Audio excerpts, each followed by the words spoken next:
कोविड-19 की यादें अभी पूरी तरह धुंधली भी नहीं हुई थी और अब देश में एक और खतरनाक वायरस को लेकर अलर्ट जारी कर दिया गया है।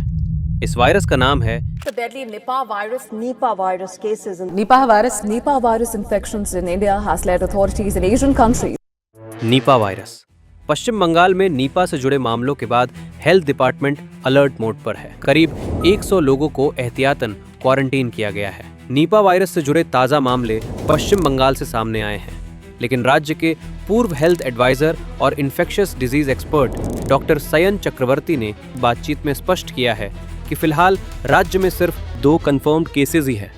उन्होंने बताया कि कुछ रिपोर्ट्स में जिन 5 मामलों की बात की जा रही थी वो सही नहीं है। सस्पेक्टेड मरीजों की रिपोर्ट नेगेटिव आई है और उन्हें डिस्चार्ज कर दिया गया है। इन्फेक्शन से जुड़ी बीमारियों के एक्सपर्ट डॉक्टर दीप नारायण मुखर्जी ने मीडिया से कहा, नीपा वायरस एक जूनोटिक बीमारी है, यानी ये बीमारी जानवरों से इंसानों में फैलती है। सबसे ज्यादा खतरा हेल्थ केयर वर्कर्स को, संक्रमित मरीज के करीबी संपर्क वालों को और कमजोर इम्यूनिटी वाले लोगों को होता है। हाल के मामलों में डॉक्टर और नर्स का संक्रमित होना इसी खतरे को दिखाता है। नीपा वायरस कोई नया वायरस नहीं है।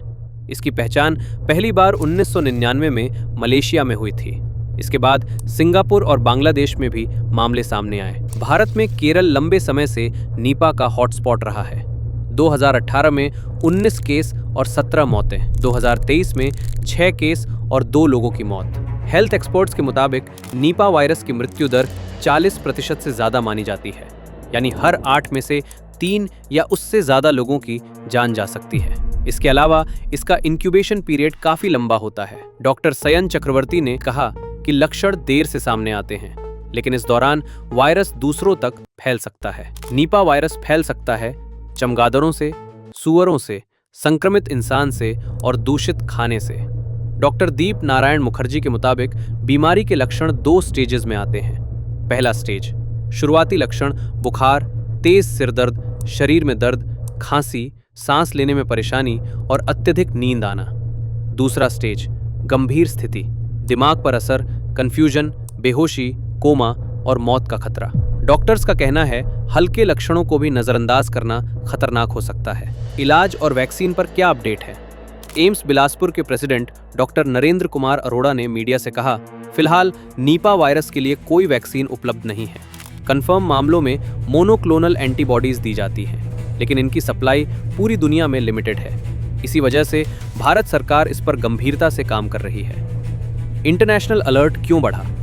पश्चिम बंगाल के मामलों के बाद थाईलैंड, नेपाल और ताइवान ने भारत से आने वाले यात्रियों की हेल्थ स्क्रीनिंग शुरू कर दी है।